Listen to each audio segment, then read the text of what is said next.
rich in love. The Lord is good to all. He has compassion on all he has made. All you have made will praise you, O Lord. Amen. Your saints will extol you. They will tell of the glory of your kingdom and speak of your might. Amen. So that all men may know your mighty acts and the glorious splendor of your kingdom. Your kingdom is an everlasting kingdom. Your dominion endures through all generations. The Lord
Lord, right now, we are just stunned, Lord God, by how glorious you are.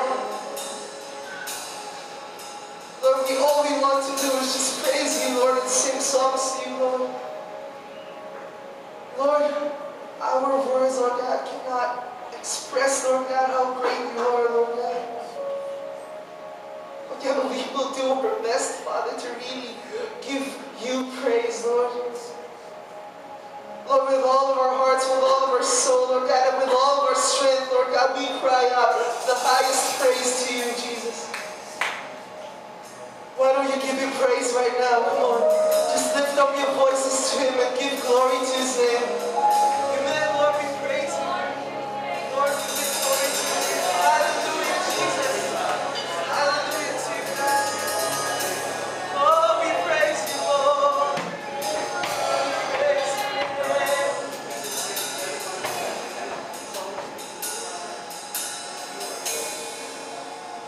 Praise you, Lord.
right now, why don't we just take this time to call out to God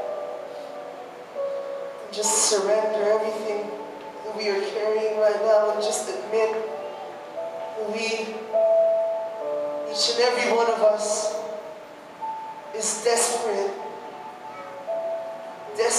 for our God.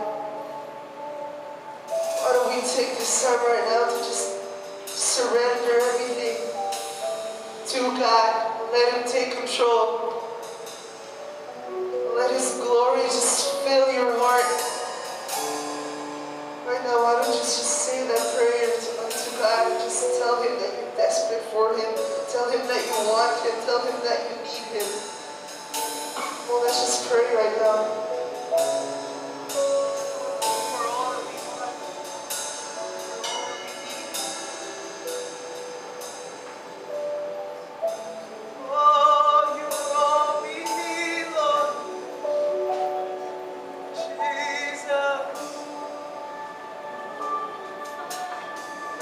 Father, Lord, we are desperate for you, Lord. Lord, we have nothing without you, God. And Lord, we need you in our lives, Lord God, for us to truly live, Father. Lord, right now, Lord, we just surrender everything to you, Lord God. Sing. 'Cause we want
Lord, we just want to thank you, God, because of everything, Lord God, that you are, Lord God, to us, Father. Thank you, because you are always there, because we can just surrender everything to you, Lord God, and you will lift us up, Father.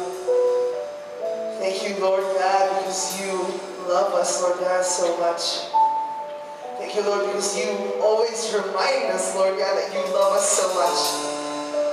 Thank you, Lord, because you are glorious above all things, Father. Thank you, Lord. We love you and we praise you. In Jesus' name we pray. Amen. Amen.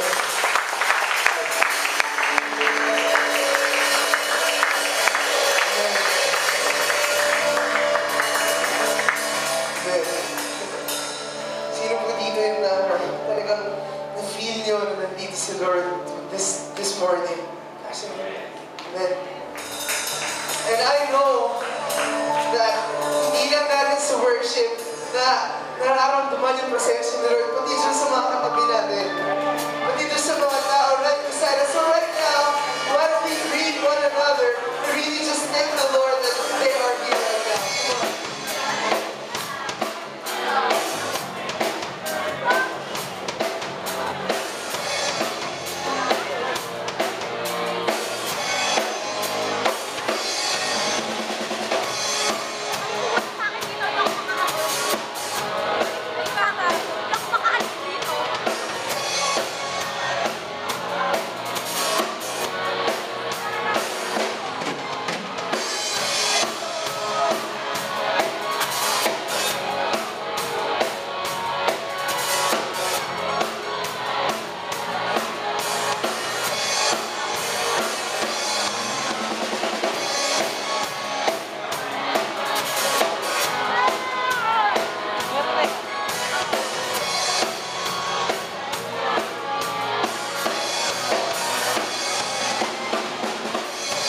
Ayan. At kung nakalimutan niyo na ang araw ng mga puso, ayan, paalala sa atin, tila kayo sa itaas, may mga puso niya ng kalat. Okay. Talaga, gusto na mag-live group yung iba, oh. Mag-sharing na. Okay, sorry, na-stop ko kayo. Pero meron akong good news sa inyo. Gusto niyo bang good news? Ay, hindi ako convinced eh. Okay, so, sige. Alam niyo ba na dahil itong taon na ito ay inuumpisahan natin ang pangangalaga ng kawa ng Panginoon. O, kita niyo, kawa na. Pastoral care dito sa ating church. Hindi pa perfect, kakasimula pa lang. Kaya sabihin mo, kakasimula pa lang. Sabihin mo, sabihin mo, kakasimula pa lang. Pero ang good news, magandang simula. Okay, so I would like to report to the whole congregation that there are 138 RLCC na members ng life group and group. 138 kayong nag-register for the whole month of January. Of course, tapos na yung registration. For those of you na siguro hindi kasi fit sa schedule nyo, yung mga nakita nyo yung schedule, and we tried our best to fit you in into the different schedule, make some adjustment on the part of the volunteer leaders. Pero yun lang ang kaya namin gawin kasi volunteer system tayo. Amen? Hindi naman namin kayang ipilit sa bawat tao, mag-live ka kahit na madaling araw. Ano? So hindi naman kaya. Siyempre, nag-volunteer na yung mga leaders. So, merong hope pa naman for those of you na hindi naka-enroll ngayon. You can enroll on July. Baka magbago na situation in life nyo by then. At saka yung mga leaders, malay nyo, di ba? By the grace of God, we will be able to raise up more life group and share group leaders. Amen? In fact, yung 138 na yun, hindi pa included doon yung mga leaders ng ating mga ministries at ng ating mga life group o share group. So there are about 72 mga leaders on training ngayon. Palakpakan nyo nga ang Panginoon. Tatawa ko, palakpakan ba? Ano daw yun? Then lang ako rito para makinig na sermon. Rejoice with us kasi alam po namin na hindi kaya ng anumang singgaling na preacher, hindi kaya ng singgaling, kahit pinakamagaling na yung programming namin dito sa Sunday worship o sa Upbeat, kahit na anong gawin namin, unless we obey the Lord's command to us to love one another, we cannot be a powerful testimony in this world. Amen? Amen. Sabihin mo nga sa katabi mo, loves mo ba ako? Ay, wag din sa chamber. Okay. Ano lang, yung brotherly and sisterly love. Okay. Okay, so nais ko lang konting paliwanag, kasi may mga question bakit nag-register sila sa isang life group o isang leader kasi yun ang preferred nila, pero parang napunta sila sa ibang grupo. Gusto niyo ba malaman yung reason? Kasi kung ipa-follow lang namin strictly kung saan kayo nag-register, may mga life groups na hindi na magpa-function. Kasi iba dalawa lang, tatlo lang. Samantalang yung iba, 100 yung kanya. So, we try to distribute as wisely as we can do it according to the target audience or yung chemistry at saka situation in life ng tao. So, minsan may pinag-combine kami, halimbawa, pare-pareho ng mga lola. Oh, kasama ka ba doon? Di pa kasama doon, hallelujah. Kasi buti na lang wala pa asawa na ko. Anyway, so may mga ganun kaming adjustments. So please bear with us and please try to understand that we are trying to help everyone as much as we can by the grace of God. Amen ba? Amen. And if you have question, you can approach me or Sister Swati. Sister Swati na maganda dyan na nag-testimony sa Upbeat ng Love Life. Swati, pakilala ka naman. Lapitan niyo yung magandang babae na yan at syempre, dapat damay din ako. Okay, then, kung may question kayo tungkol sa live groups, okay? So, yan. So, dahil usapang pag-ibig tayo, may ka-date na ba kayo ngayong February? Wala! Wala. Sino ka-date nyo? Jesus lang. Okay, ako, 29 years ko naka-date si Jesus Cinto eh. Nakakay sa akin.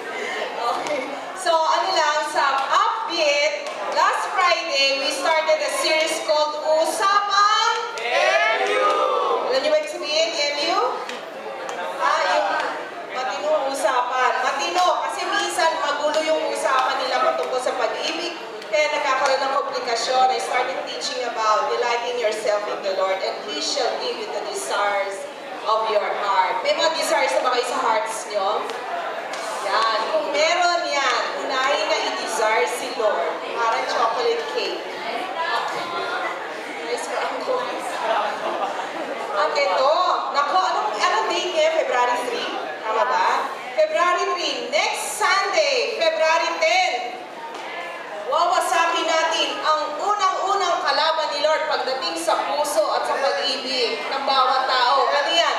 Ang pag-ibig sa pera, yan ang number 1 kalaban ni Lord. Kaya, mga kabataan, minsan iniisip nyo dahil allowance lang kayo o piso-piso lang, gano'n. Hindi, kailangan nyo nang matuto. Ngayon pa lamang, bilang kabataan, paano i-manage ang perang pinagkakatiwala sa inyo ng Panginoon. Amen ba? Yes! Kahit walang pera, grabe, bibigyan kayo ni Lord ng i-manage na pera. Naniniwala ba kayo na? So, sa mga may asawa naman at mga kumikita na rin, the more na you should attend this also kasi God is already entrusting to you His money and His possessions. Amen? Are you blessed? Hindi eh. So, ito yung may 20 pesos registration for the materials and ano. Para ko naman. Nga pala, naka-online tayo, kaya napapanood tayo sa buong mundo. Kung meron pa nanonood. Hello, Earth! So, ay, urong naman ngayon. Ano ba dapat may circle, diba? Nasa Miss Universe. Joke. Ay, sorry. Online pala, bakit hindi ako mag-gets sa mga naka-online. Minsan naiisip ko private talks lang to, family talk. Iba ko mamaya, sino yun? Ate ka? Let's prepare our hearts sa ating pagbibigay sa Panginoon. How many of you really want to put the Lord first as the number one priority ng buhay nyo? Amen? Rose. So if you delight in the Lord first, you will put Him first in the area of finances. You will give your tithes faithfully. Everybody say tithes. Tithes. Honor the Lord in the first fruits of your blessings from Him. First fruit, hindi tira. Bagong-bago. Talagang pagka-receive mo, ganun ginagawa ko. Lalo na nung sumusweldo pa ako. Tagal na nun. Okay. Nung sumusweldo pa ako, talaga right after I got my yung gano'n, may slip na yun and all, yung naka-envelope pa kami, hindi pa uso ATM noon. Talaga right there and there, I give the first fruit of everything that the Lord was giving me then. Even right now. Okay, even right now, I kept on doing it. You know what, since I've been investing, we have been investing in the kingdom of God since I was a young person. God is allowing us to live the blessings and provisions sa Panginoon. He is the one taking care of my children's education. He is the one taking care of everything we need as a family. And even more than that, He is allowing us to be used as a channel of God's blessings for others, kahit hindi kami mayaman. Amen? You want to be used by God? Okay, so let's all stand up and let's worship the Lord and offer our hearts to Him first and foremost because the Lord knows yung motibo mo while giving to Him. And I pray that you give out of a thankful heart. Let's sing this song. Lord, I offer my life to you, everything I've been through. Use it for your glory. Lord, I offer my days to you, lifting my praise to you. As a pleasing sacrifice.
as we worship you with our tithes and our offerings.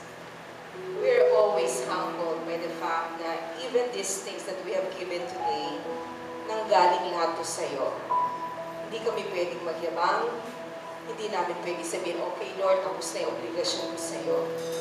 Lord, kung tutusin, Lord, lahat ng meron kami at ini-enjoy namin ngayon, at lahat ng pagtugon mo sa pangailangan namin galing sa'yo, according to your grace.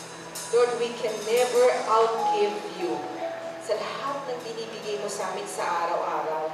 And above all, dun sa kaligtasan na pinakilala mo ang iyong anak na si Jesus sa amin. At ngayon, we are on our way. We are in the process, in a very exciting journey of experiencing real life, eternal life in Christ Jesus. So Lord God, ito lang ang pwede namin gawa to say, thank you Lord, and we want to worship you with our tithes and our offerings. And Lord, use this, Panginoon, para mag-bless ang iyong kingdom, mag-bless ang ibang tao na nais mo pangkanin sa iyo. Salamat po for this privilege sa pangalan ni Jesus. Amen. Amen.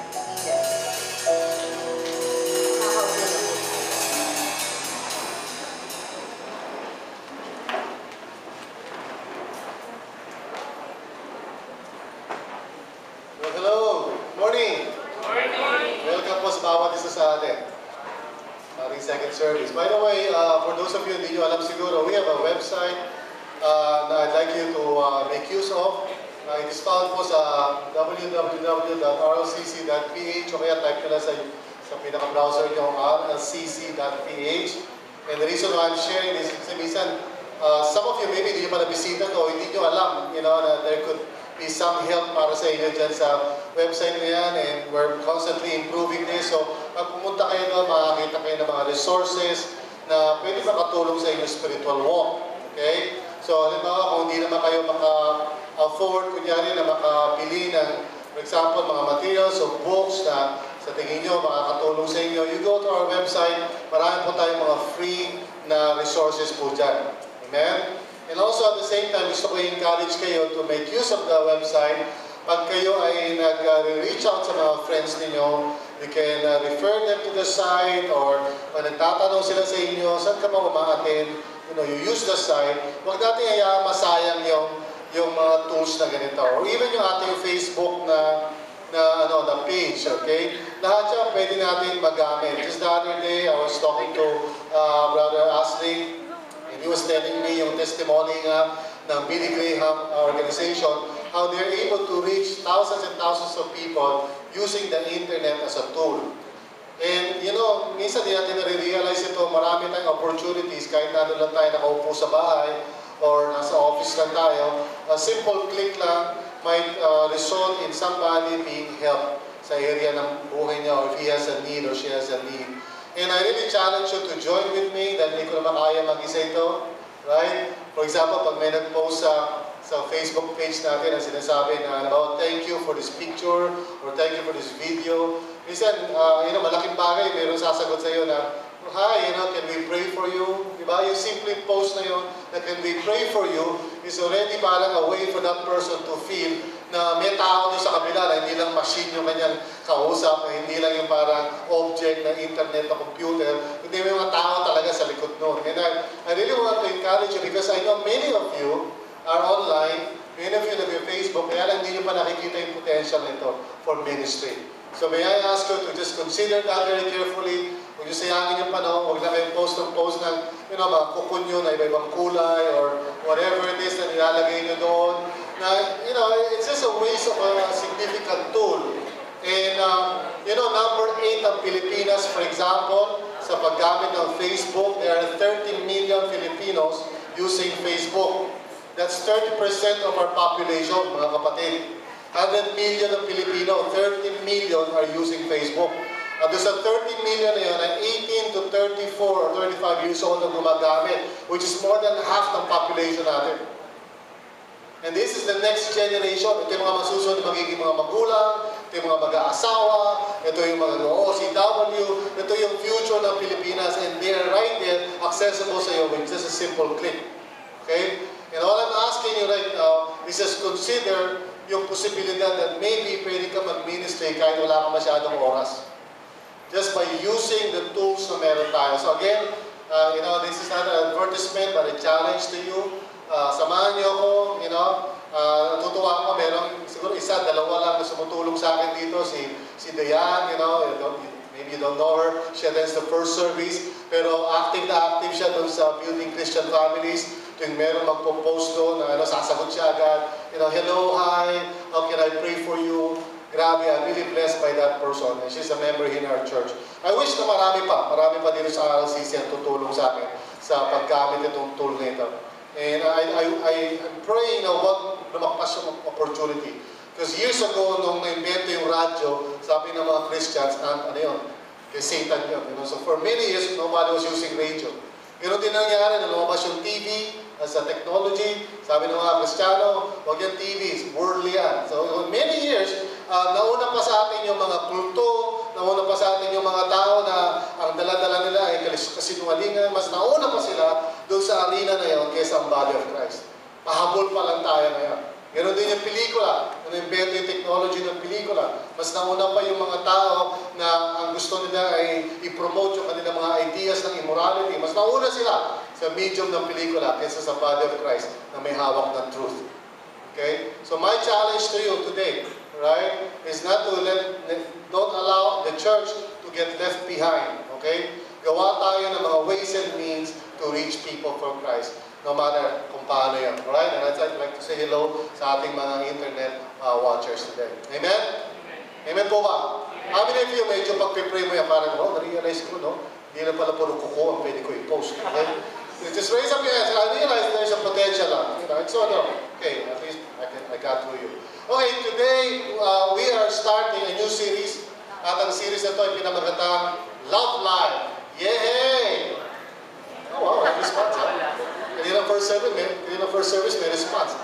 But anyway, we're not going to talk about romantic love, mga kapatid. If you're interested in that topic, I invite you sa Upbeat. Okay, you go to Upbeat, yun ang topic nila doon, that's, usapang MU. But this Sunday, and every Sunday throughout February, ang pag-uusapan natin is how to live a life of love. So this has to do with the general call of God sa atin to live a certain kind of lifestyle na kung i-describe mo is love.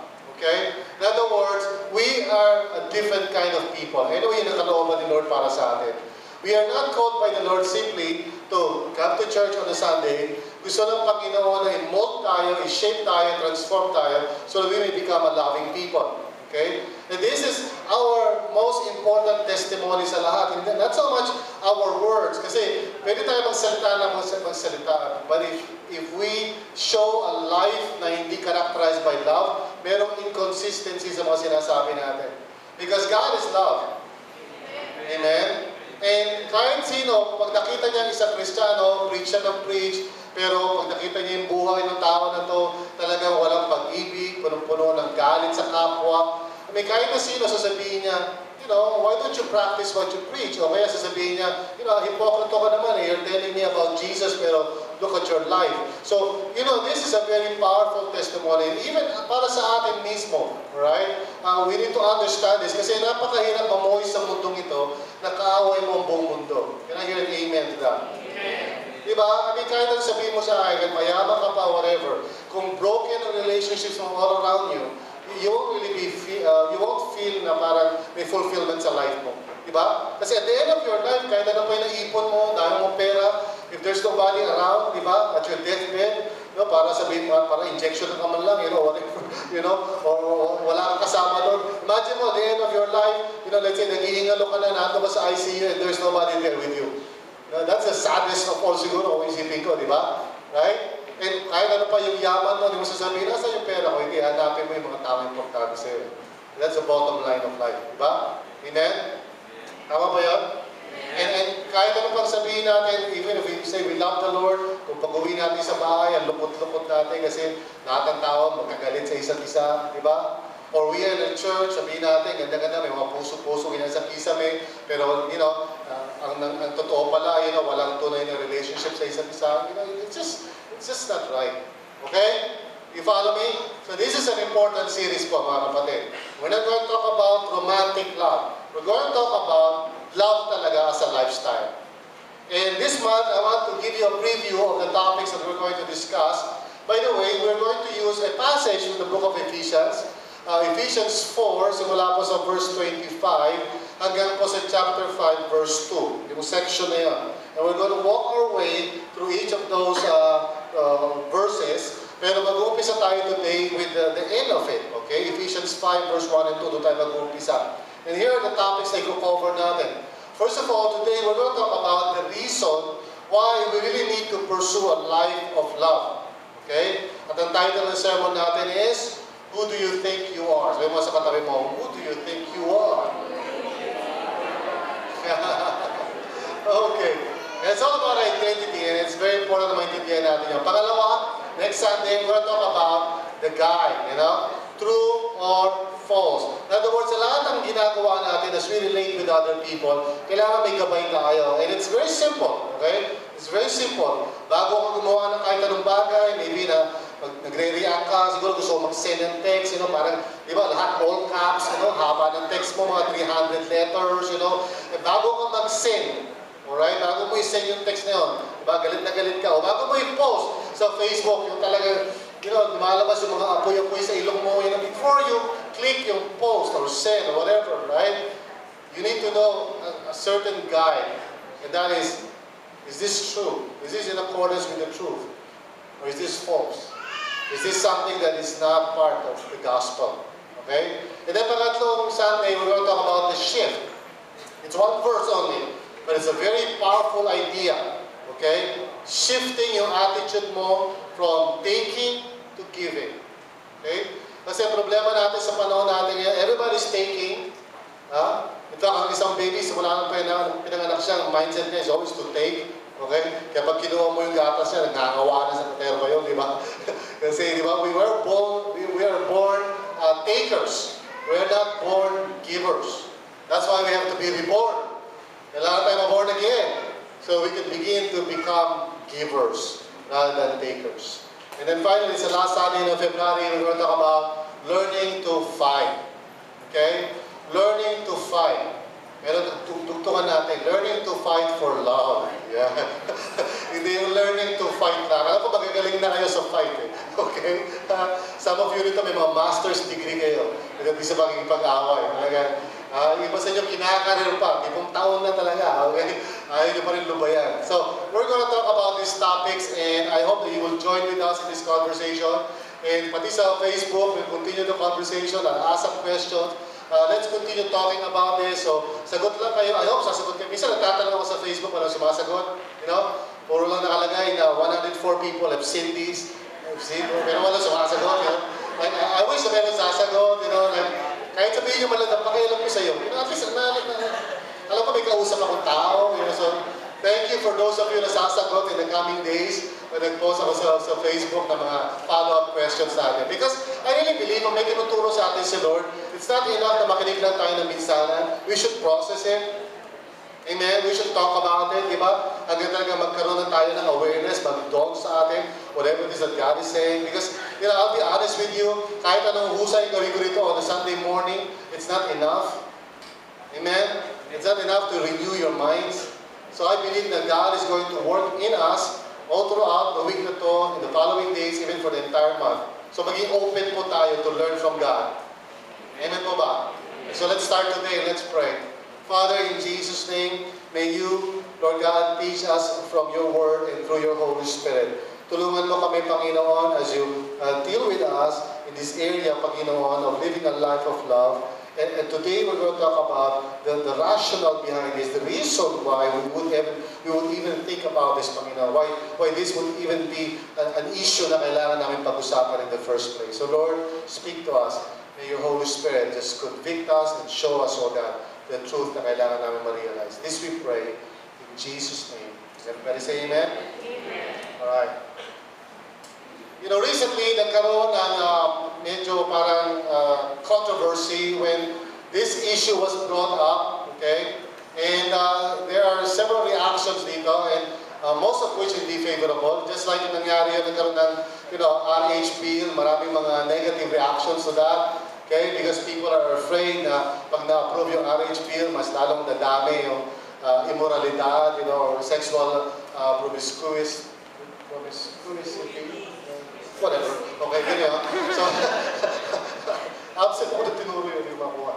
Anyway, so, when divorce law was, brought up as an issue na pagtatalunan at pagdidebatihan sa ating, sa Congress and then later on sa Senate. Of course, people had different reactions and most of which were negative, Kasi naisip ng mga tao, pag na-approve yung divorce law na yan, well, ang mangyayari dyan is, of course, di ba? It would just open the floodgates and dadami siguro ang divorce at magiging katulad tayo ng Amerika and there will be many, many broken families. And naturally, people are afraid just thinking about that scenario.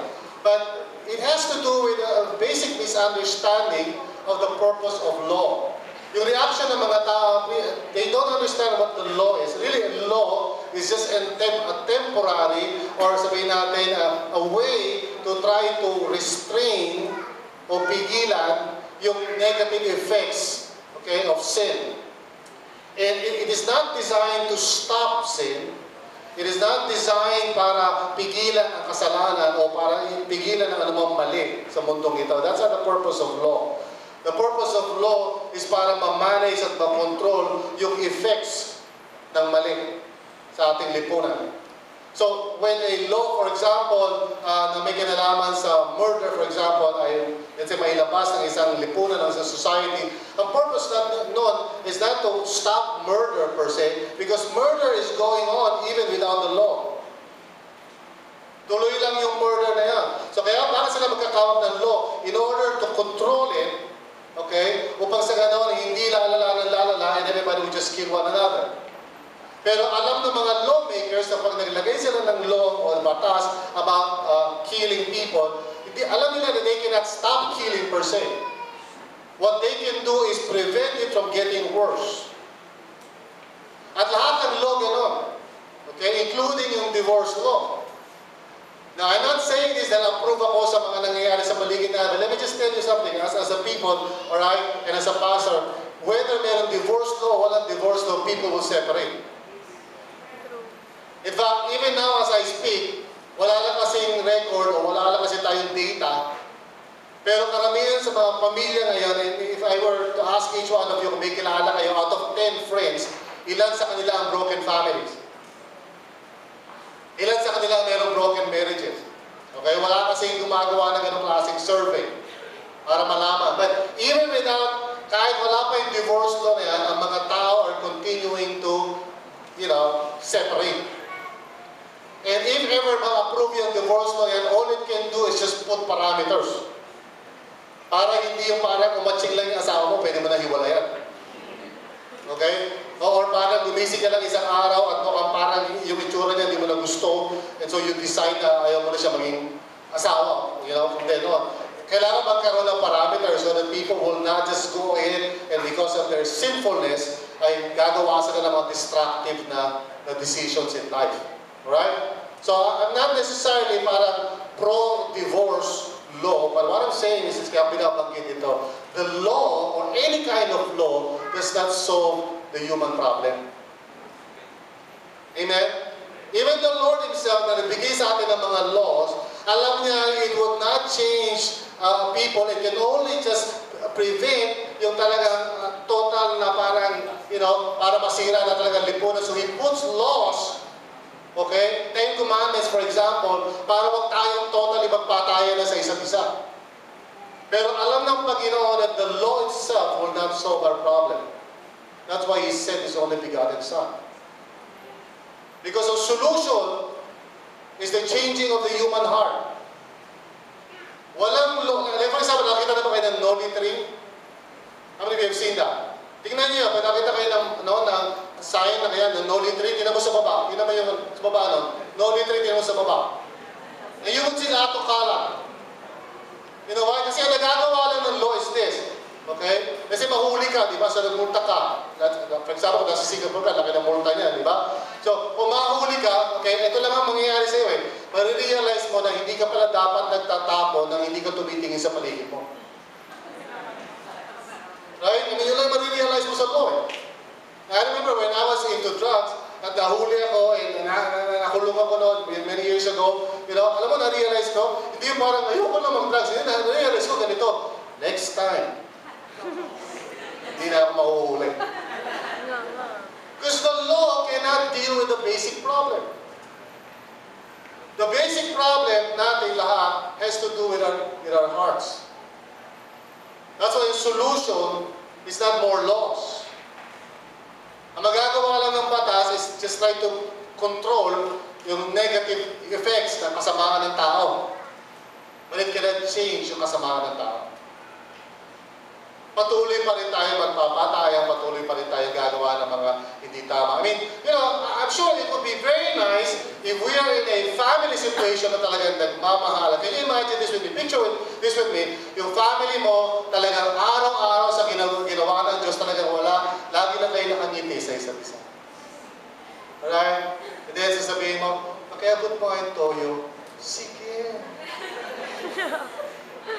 And there is no fighting, no nothing, di ba? Talaga naman, pag umuwi ng medyo gabi na yung anak, sasabihin ng magulang, ba't ngayon ka lang? Sasabihin naman ng anak, ngayon lang ako eh. And then sasagot naman yung magulang, sige. Umuwi ka na lang lagi ng gabing-gabi.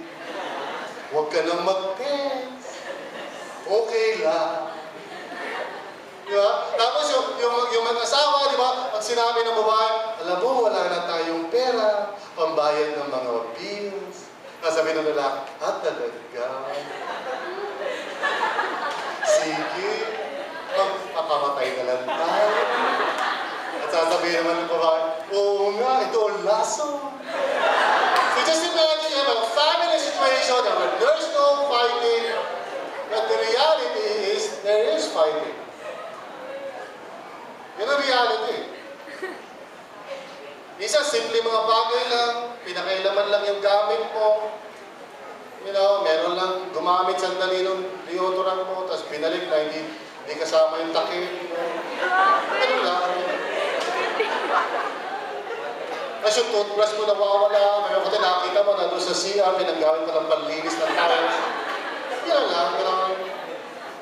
You know, there's so many reasons why we can get upset with each other at home. But that's also in the church. I mean, the church was supposed to be, you know, God-fearing and God-loving people. Andito tayo, raising up our hands, worshiping the Lord. Pero alam naman natin yung katotohanan eh, di ba? Sooner or later, we get into conflicts with one another. And minsan, pag nangyayari yun, hindi natin alam paano handlein yan. But that's reality. And God knows this. Kaya alam ng Panginoon to, and He's not just telling us, oy, magmahala kayo kung hindi, lagot kayo sa akin. I mean, there's another aspect of the law. The law cannot actually produce the good. That's why you cannot legislate righteousness. Hindi pwedeng sabihin ni Pinoy, for example, simula ngayon, wala nang tao na magiging masama, kung hindi, papaluin ko ba yan? I mean, that would not change anything. People will still continue to be bad. In the same way tayo dito, God cannot just simply say, "Oy, wag kayo mag-aaway ha. I want you to just love one another." And then out of the blue, parang, wow, suddenly parang, hi, dude. Hi, Pastor. And then wala na tayong conflict. No, it doesn't happen like that. Kahit sabihin sa atin ng Panginoon, magmahalan kayo, the truth is, without a fundamental change of heart, mag-aaway pa rin tayo. And in fact, if God would not change our hearts at kung tuloy lang tayo sa katayuan natin and the Lord does not go deep down inside kung saan meron talaga real issues, I mean, just give it time. And then, yung right situation lang, di ba? Di ba gano'n naman niya? Even in outside the church, pero isang tao na mabait siya sa panlabas, but given a certain circumstances or situation in life, suddenly pwede siya mag-amok and then patayin niya lahat ng tao. I remember the news, di ba? Yung pumatay, nag-amok sa Cavite. Lahat ng mga balita tungkol sa kanya, he was a nice person, he was a good person, ganyan-ganyan, matulungin. And so why in the world would somebody na matulungin, bigla na lang kukuha ng baril, at ipagbabaril na sa kanyang kapitbahay? Because deep down inside of us, dito, lahat tayo rito, given the right circumstances, siguro napipigilan ka lang ng takot or whatever, pero given the right circumstances, bawat isa sa atin dito is capable of killing one another. In fact, I mean, we're born killers. If God doesn't change us, kung hindi mabagoy ni Lord yung heart mo, you're capable of so much hatred, so much anger sa kapwa mo. You're capable of saying the most painful and hurtful words. In fact, some of you have done this already. Diba? Pag medyo parang nasaktan ka, tapos gumanti ka na, talaga naman, talaga may PhD sa pananakit. May mga parents dito sa atin na, di ba, pag nandito kayo sa church, I mean, right, di ba, parang, I just thought, hallelujah, praise the Lord, praise God. Pero pagdating mo sa bahay, parang mag-dragon. Given the right kind of circumstances. Di ba? So, there's a fundamental change na kailangan mangyari. And God knows this, so He knows the solution to this. And the solution has to do with something very, very fundamental. It has to do with your identity. Hanggang hindi na-deal ni Lord yung identity mo o yung sense mo of, you know, how do you see yourself, ano yung value mo, ano yung worth mo, anong tingin mo sa sarili mo, are you a person of value? You know, yung saan mo pinagbabasihan yan, anong basis mo ng tingin mo sa iyong sarili. This fundamental issue is the root cause or the problem. Because for as long as hindi yan nare-resolve, you would always have the tendency and disposition lagi to try to, you know, find your identity in some other way. Gagawa ka ng way. Kasi every time na meron ka na-realize na bad about you or negative about you. And we hear this, habang lumalaki tayo, we hear this either through other people o minsan sa konsyensya natin. You know, sabihin sa atin ng mga tao sa paligid natin, bata pa lang tayo, ang bad mo talaga! Ang bad mo talaga! And we hear that message over and over again, and then we conclude, ang bad ko talaga. Or habang lumalaki tayo, magre-rebelde tayo, sabihin natin, hindi ako bad! Good ako, ha? Or minsan yung konsyensya natin, hindi magsasalita sa lalo na pag tayo ay nagkakamali at nagkakasala. Sabihin ng konsyensya mo, at sama mo talaga. Bad ka talaga. And that's the time that we begin to feel yung shame and guilt sa sarili natin because hindi natin, you know, we don't want to be like that. We want to be somebody else. And this is the reason why we are driven sometimes to try to please people. When I was growing up, you know, just to be honest with you, marami akong insecurities. Maliit pa lang ako, I mean, growing up, kasi maliit ka muna. Isa. But I remember, lagi ako nasa unahan ng pila, maliit ako, tapos yung tenga mo naka-hosting gano'n, tapos yung mga, you know, yung mga kaklase ko mas malaki sa akin, kinukutungan ako sa likod, you know. And so, galit na galit ako because I felt na parang ina-apply nila ako, and at home, sa bahay, you know, and di ako gano'n katalino compared sa mga kapatid ko. Yung mga kapatid ko matatalino sila, scholar sila sa Lasal. Ako parang hindi ako makatapos ng kahit anong degree. And lahat sila may na-accomplish. Ako wala ako na-accomplish, kundi sama ng loob sa magulang ko. Every time na uuwi ako, you know, I was always being told, wala kang kwenta, wala kang pupunta, wala kang, you know, and I was bombarded with that kind of message. And so alam mo, mangyayari pag gano'n, when you begin to believe na hindi, wala kang kwenta, yung two things lang yan eh. It's either like, papakamatay ka na lang, or you will try to prove everybody wrong. And so hindi ko na-realize na yun pala yung primary motivation ko years ago. Ito yung parang nag-uudyok sa akin to try to be so, parang driven, you know, to accomplish things. Kailangan kasi mabago ko yung pananaw ng mga tao sa akin eh. Alam mo, patunayan kung mali sila. So very early in life, I was trying to prove myself. At yung mga tao sa paligid ko, you know, wala akong tiwala sa kanila because I know everybody are parang just out to parang either hurt me or destroy me. So I'm always just using people instead of loving them. Because I was so afraid. Ayaw ko makikriticize. Ayaw ko lalabas yung mali ko. Ayaw ko marireveal kung ano yung pangit sa akin. I'll do everything. And I remember there was a time na, you know, when God called me in the ministry, Okay? And then, nagpapaalam na ako dun sa hindi kilala, nirespeto kong tao. Sinabi niya sa akin, you know, yung words na yun were still ringing in my ears many years later. Sabi sa akin ng tao na yun, sabi niya, Brother Bong, you will not amount to anything. And so when I left that particular place, talaga, I was driven, I was going to prove everybody na yung tao na yun, lalo na mali siya. Hindi ako walang kwenta, may kwenta ako. And so I had a very hard time loving people. Because I was always out trying to prove myself. Trying to make people like me and love me. At kapag nakakita ako ng failure, nagkagalit ako. Because I don't want to fail. Pag may sinasabi yung wife ko sa akin tungkol sa mali ko, nagagalit ako because hindi totoo yan, hindi totoo, mabait akong tao! And I was so desperate to find my identity. And for that reason, for many years in my life, hindi ako magamit ng Panginoon to the maximum. Because I was more focused sa sarili ko rather than sa ibang tao. Who do you think you are? And that is a very important question. And I want to look at a passage of Scripture which is just short, 2 verses lang. Pero I believe this will help each of us to really get out dun sa kumunoy na you're always trying to prove yourself to people.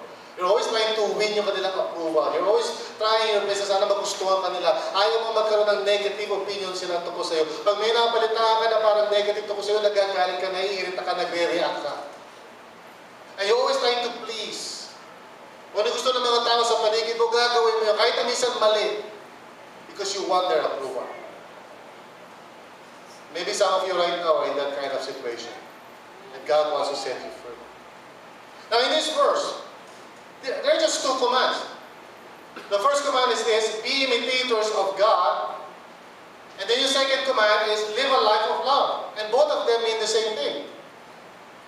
Be imitators of God and live a life of love is the same thing. It's just parang, kumbaga, karakus lang yan. It's just, the other one means the other thing means the other one. Okay? So, be imitators of God means living a life of love. Kasi God is love. And so, ang gusto ni Paul when he wrote this is not so much to focus dun sa kailangan natin gawin, which is to live a life of love and to imitate God. Ang gusto niya i-focus dito is the reason why. And you will begin to see kung ano yung reason why. Sabi niya, as dearly loved children. See, what God wants us to understand is this, na dapat ang basihan mo ng self-worth mo should not be in yourself or in the opinions of other people, but upon what God thinks and says about you. He knows that kung hindi mo nakiklaim yan sa sarili mo, you will not be able to love other people. You see, kung anong basihan mo ng tingin mo sa sarili mo, yun din yung nature ng self-worth mo eh. So kung ang basihan mo ay yung performance mo, well and good kung lagi ka nagpa-perform. Pero what if mag-fail ka? Na kung ang tingin mo sa sarili mo ay yung approval ng mga friends mo o yung pinagagalingan ng self-worth mo, yung gusto ka nila at sinasabi ng mga tao sa paligid mo, okay ka. I mean, well and good kung lagi nila sasabihin okay ka. But what if one day sabihin nila, hindi ka okay? Then you have a problem. What if yung basis ng tingin mo sa sarili mo, you're happy about yourself for as long as you're doing good. Now, okay lang yun if you're always doing good. But what if you sin? What if you fail?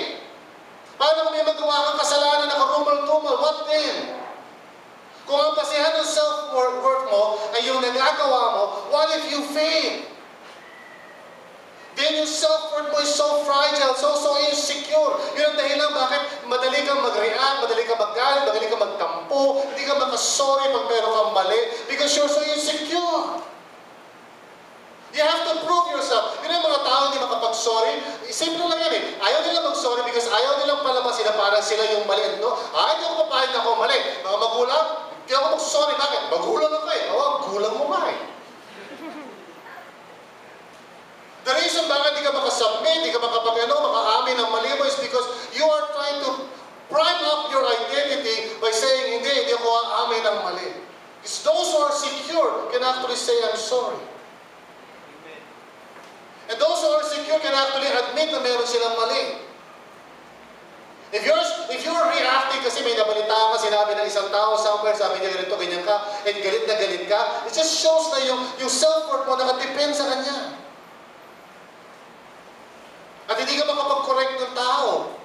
Bakit? Kasi naiisip mo, pag kinulit mo siya, baka sabihin niya, hindi ka magandang, hindi ka mabuting tao. So, ayoko isipin niya na hindi ako matunay na kaibigan. Ayoko isipin niya na bad ako. Good ako eh. So, hindi mo siya i-correct na kailangan mo na siya i-correct. Because you're so full of yourself. And so here's what God says. Here's what He tells you. Anak, stop focusing on yourself. Stop focusing sa opinion ng mga tao. I love you. So sabi ni Paul, in order for you to live a life of love, kailangan magkaroon ka na ng security sa identity mo. That God cares about you and loves you. Ano? Kahit magkamali ako, yes. Kahit na kumalpak ako, yes. Kahit hindi ako consistent, yes. Kahit hindi ko magawa yung mga gusto niyang gawin ko, yes. God loves you. And it's so important, mga kapatid, na ma-claim mo yan sa heart mo. Na hindi conditional ng love ni God, di katulad ng mga magulang, di ba? Ang mga magulang kasi, bata pa lang tayo, nagigets na natin yung sistema, di ba? Oh, tumahimik ka na, ha? Ayoko ng bad. Ayoko ng bad. So, pag lalapit ka, huwag mo akong yakapin. Ayoko ng bad. Behave. Opo, yeah, behave, ha? Parang aso, parang si Budoy. Behave! So, pag nag-behave ka, good boy. Good boy. Hindi ka talagang chocolate. Chocolate. At ng ice cream. Di ba? Kasi mag-bad ka, hindi. O, pag mataas ang grade mo, sige, ibigyan ka ng bagong cellphone. Pag mababa yung grade mo, huwag mo kausapin.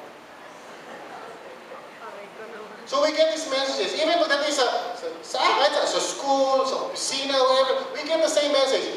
We will only like you and approve of you at magiging friend mo lang kami if you will do this, you will do that, you will do this, you will do that. And so dahil gusto mo ma-approve ka nila, you will do what they like.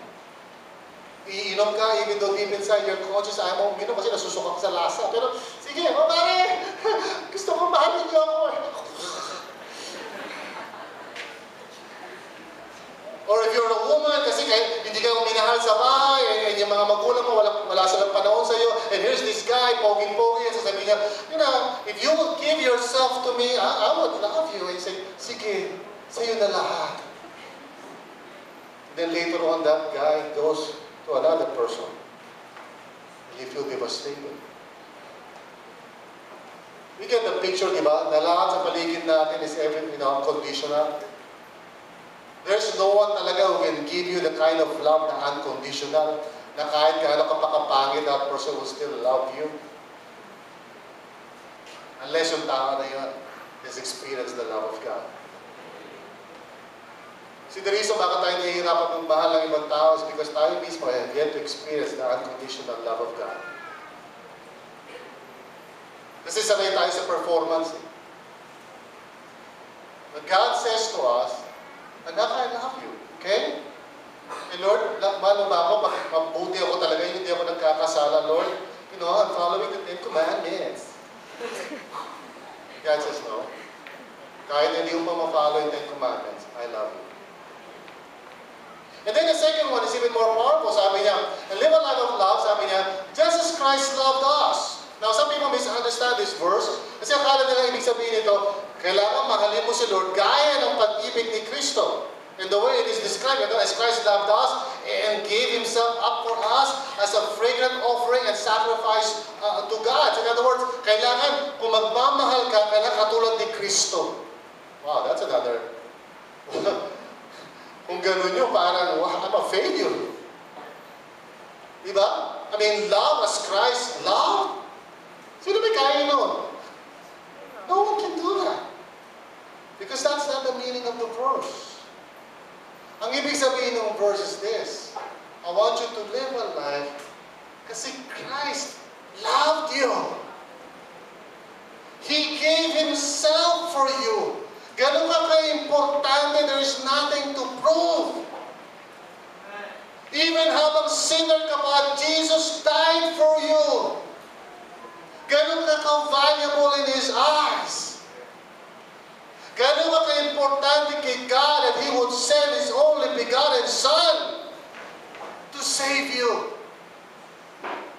So what are you doing when you're trying to prove yourself sa mga tao? Hindi ba, you don't need to do that anymore. Kasi pag na-set free ka na ng Panginoon, sinasabi niya, anak, wala ka nang dapat patunayan because I love you, I sent my Son para i-save ka, so that's it. Settle na yung identity mo. You are important, you are loved. And once you begin to understand that, you begin to say, talaga, wow, now I'm loved. I'm accepted by God. You see, that's the only way that you can begin to stop thinking about yourself and start thinking of other people. Let me just summarize this idea with you. You see, who you are determines who you love. At kung ang tingin mo sa sarili mo, yung identity mo ay nakasalalay sa performance mo o sa galing mo or whatever, then guess what? Who do you love? Yourself. Or kung nakasalalay sa ibang tao, yung parang self-worth mo, then you do everything possible para ma-win mo yun. And, I remember years ago, okay? There was this lady, okay, na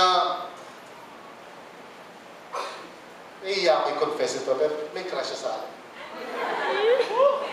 Pero wala akong crush sa kanya. But this lady, okay, was asking around about me. Na itong babae na to, ano siya, black hair, ganyan. Tapos medyo hindi naman gano'n kaganda.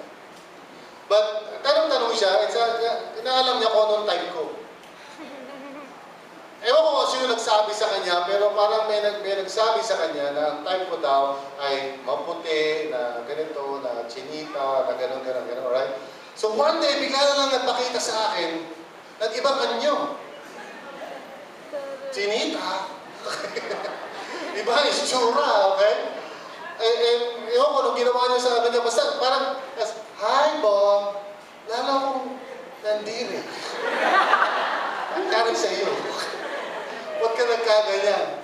And she was trying so desperately, nagtanong siya lagi sa mga kaibigan ko, ano ba gusto ni Bong? And every time makikita ko siya, nag-iiba siya, according siya na babalitaan niya about kung ano yung time ko. And I just felt sorry for her. Now, how many of us are like that? Always trying to please people. Always trying to gain their approval. At kapag hindi tayo pinapansin itong tao na ito, talagang paralyzed na tayo. Pag hindi tayo pinapahalagahan, I've seen women na kapag yung asawa nila parang hindi sila pinapahalagahan, talaga nagpapapansin sila, katulad ni, sino ba to? Si Maricel Soriano, nung medyo nagkakaproblema sila hindi naman yung tao na yun, biglang nag-blank ang buhok, Diba? Parang sinasabi niya, gusto mo na ako ngayon? How sad. Ikaw, what are you doing right now? Trying to gain the approval of people around you.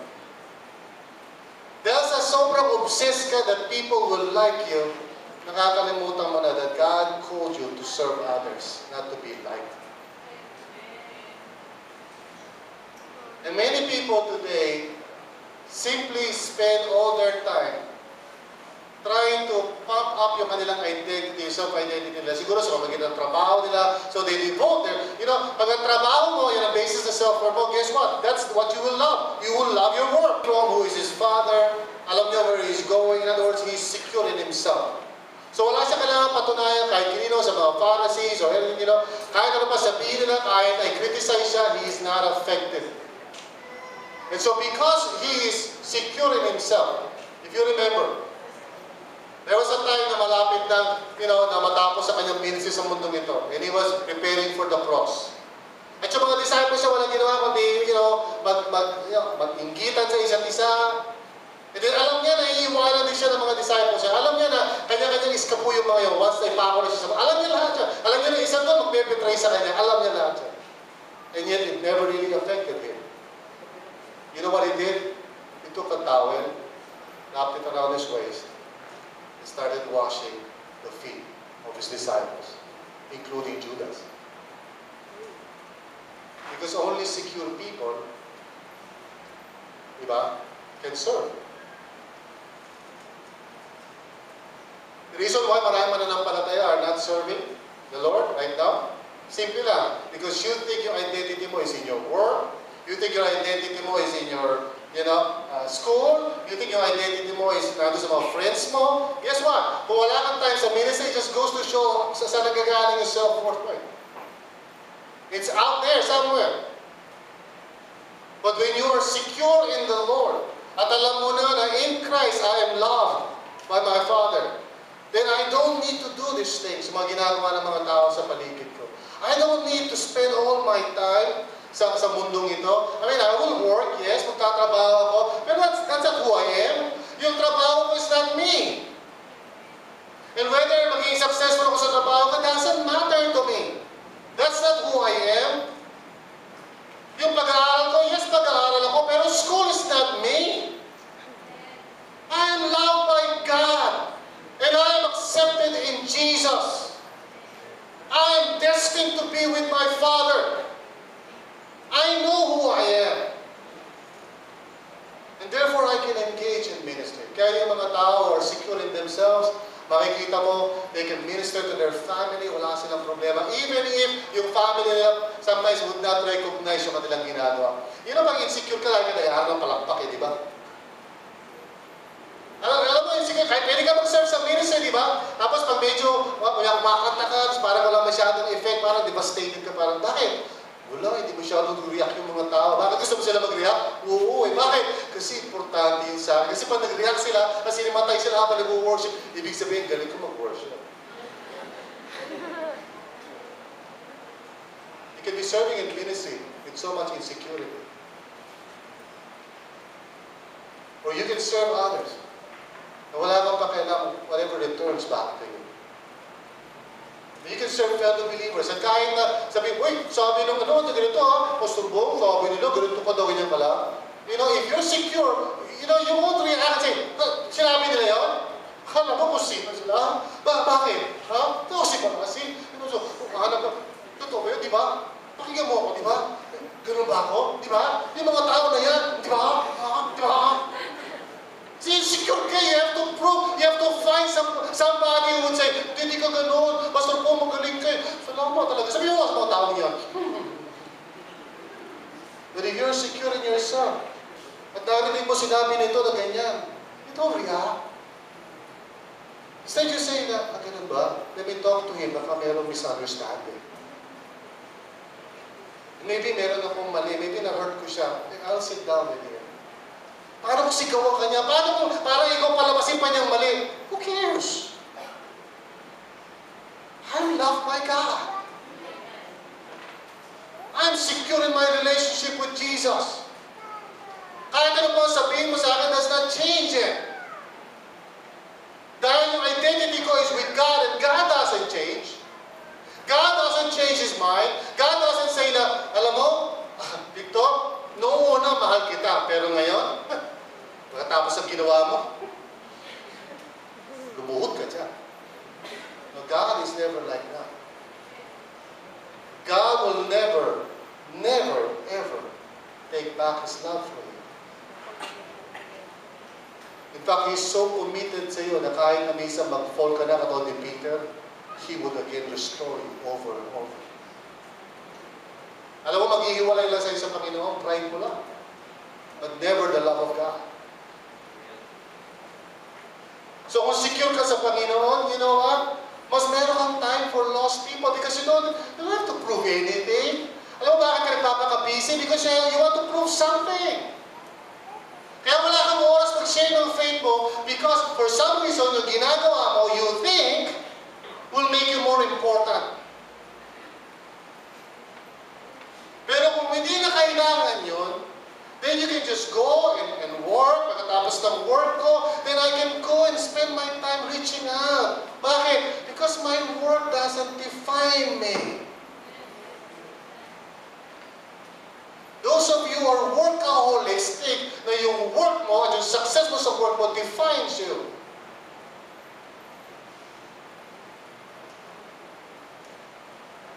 Kasi pag ikaw ay insecure, this is what happens. You see? You have no time to love people. You use people, but you don't love them. Wala kang time to listen to others kasi wala namang kinalaman niya sa iyo. Wala kang time mag-minister sa ibang tao. Wala kang time na, na ayusin ang sirang relation. Wala kang time eh. You know why? Because it's not about you eh, di ba? Pero when it's about you, ibang usapan yan. If it's about me, sige, I have all the time. Kung tungkol yan sa pagiging pogi ko, maganda ko, yes, let's make the time. Pero if it's about you, I don't have time. Now, ang susi po talaga, for us to be able to love others, number one is to find your security in Christ. Kasi pag secure ka na kay Christ, wala ka na kailangang patunayan. Amen? And even mag-fail ka sa ministry, nagpe-preach ka, kamali ka, o nag-i-English ka, yung English mo, barok, it's okay. Doesn't affect you. Instead, ang attitude mo is, turuan niyo naman ako. Diba? I remember years ago, when I was in class, there was this guy, na for some reason, parang masyadong mataas ang tingin niya sa sarili niya. So, we were in a particular discussion, may debate kami sa klase, it was a theological debate, and he was speaking, and I was speaking, palitan kami, he would say his point, I would say his point, and then somewhere during the debate, lumalabas na hindi niya mapatunayan yung kanyang position. So I was going ahead in class, explaining yung position ko, and slowly nakikita ko siya, nakayuko na siya, and then talagang, maitim na siya, pero lalo pa siya nangingitim. And talagang nakikita ko, galit na galit siya, and I was explaining, ganito po yun, ganyan, I was explaining a point, I forgot what the point niya, but something with, may kinalaman sa Bible, and he was there, dalawa kami pwesto ganyan, magkatabi kami, and he was talaga really upset and bad. Sa mga kote, tinapon niya ng notebook niya, and he walked out. So lahat kami sa klase pa, na-shock kami. Ba't kami na-shock? Puro kami pastor eh. And you know why that is shocking? Because for some reason, he has to win. Do you have to win? You see, mga kapatid, who you are determines who you love.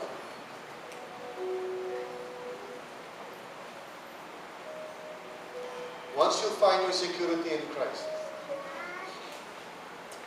you will be ready to love people. In fact, yung mga kabataan dito na interesado kayo sa romantic love, let me tell you something. For as long as insecure ka, you will just destroy the other person. You're not ready for a relationship. You're just full of yourself.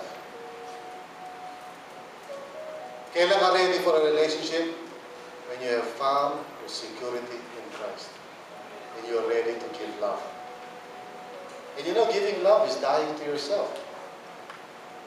Kasi pag hindi ka secure in Christ, tapos nagmamahal ka, tapos yung taong minamahal mo, parang ang hirap mahalin. Amen? Kasi yung nakaranas na gano'n.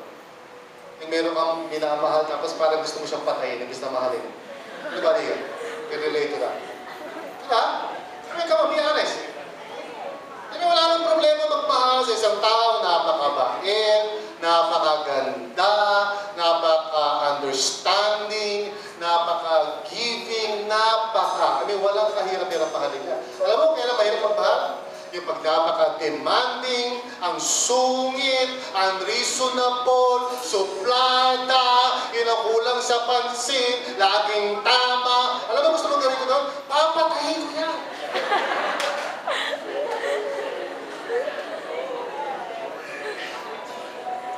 But only when you have found your security in Him,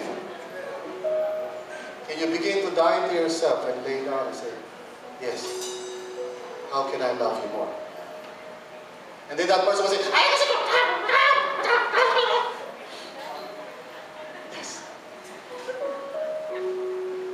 Isa pa, papatayin na kita.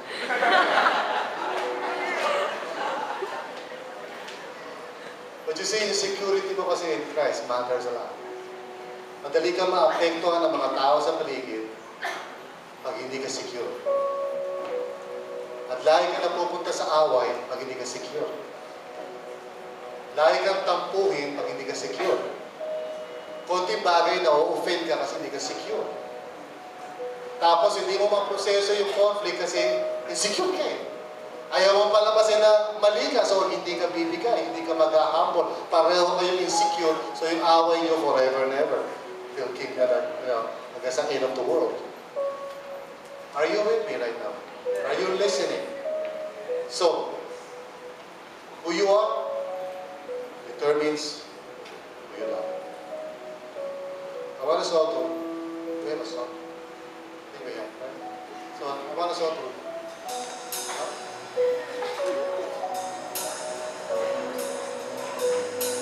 yeah. So, stand up. Sorry, medyo nagkaroon kami ng miscommunication sa likod. Pero mahal siya ni Lord, mahal din ako ni Lord. Let's sing the song. Sabi mo muna sa katabi mo, mahal ka ni Lord.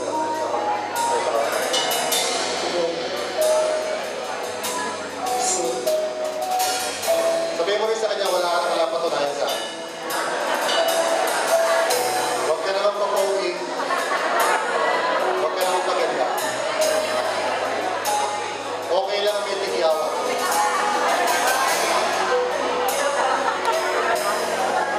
Okay lang. Let's worship the Lord. He is jealous for me. Loves like a hurricane. I am a tree, bending beneath the weight of His wind and mercy. All of a sudden, I am unaware of His afflictions and crucified glory.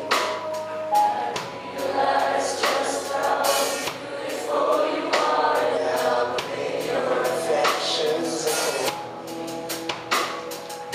Oh, how He loves us so. Lift up your hands. Accept the unconditional love of God.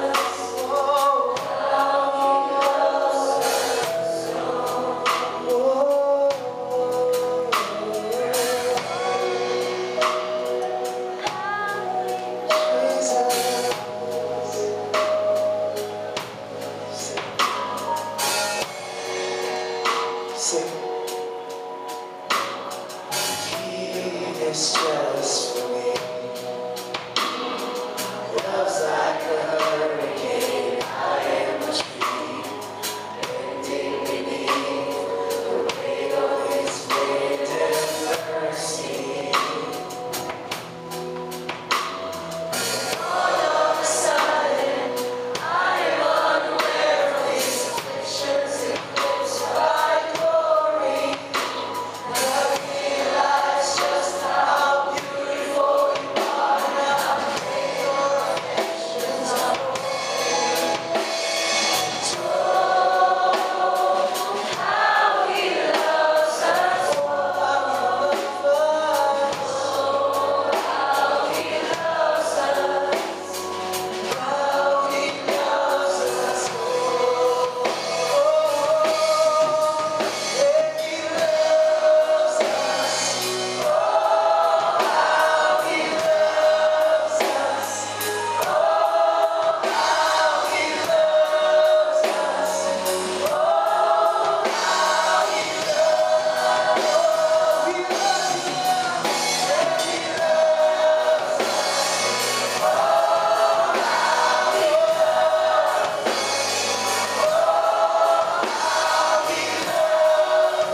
Son to die for us, so that we may become yours, part of your family, forever.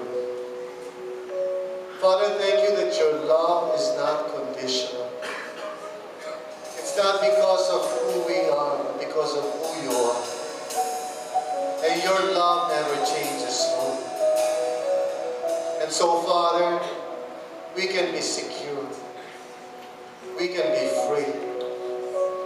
And yes, Lord, even if we fail, even if we make mistakes, even if we sin, we know, Lord, that you love us. And that your desire for us is to become like your Son. And you are not going to give up on that, Lord. You are committed to make us into the image and likeness of God. And though we fail and we fumble, that will never stop you from working in and through us, so that your glory may be seen in our lives. So, Father, we can be free. We can be secure. We can love people. And yes, even if we get hurt, we can stand up because you love us. People may reject us. People may hurt us. But we can stand up because we are loved by God forever and ever. And nothing changes that. Lord, we can serve. We will not be swallowed up by this world because there's nothing to prove. We are loved by God. We don't need anything in this world to make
identity is based on God's love. And God's love is unconditional.